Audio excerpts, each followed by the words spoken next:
Magandang umaga! Nagtimpla nga muna ako ng dede ng 2 bata. Pagkatapos nilang dumede, si Ate Kina ay tulog pa, si Inday Sara ay kabuntot ko na.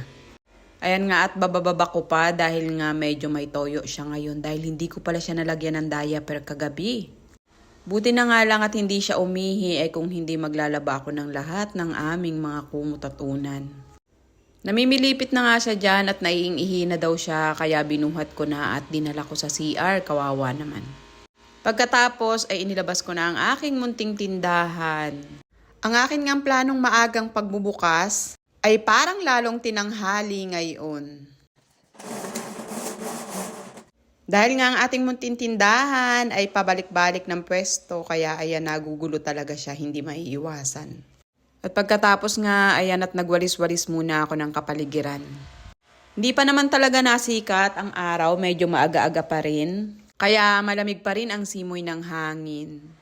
Kaya nga talaga ako tinanghali ng gising ngayon dahil nga kagabi ay meron kaming munting salo-salo dito sa aming munting tahanan. At ayan nga ang eksena namin bago makapag-umpisa.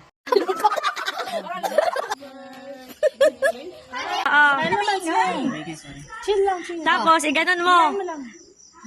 Pull up ba? Yung kahit ganon mo na lang. Pull. Ayay, grabe ang pagkagulat. Abay, pasensya naman, first time natin magbukas ng wine.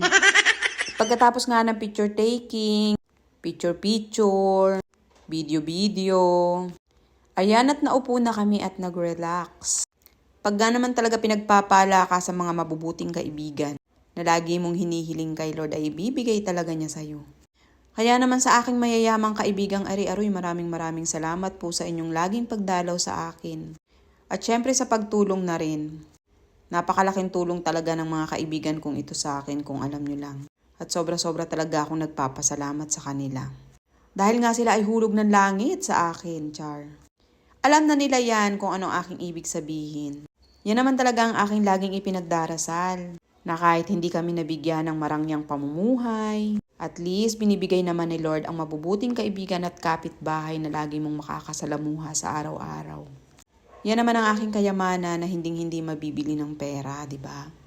Kaya naman lagi kong ipinagpapasalamat sa Diyos at salamat talaga dahil lagi niyang ibinibigay ang aking mga munting kahilingan sa Kanya. Ayun lang naman po for today's video at maraming salamat po sa inyong laging panonood.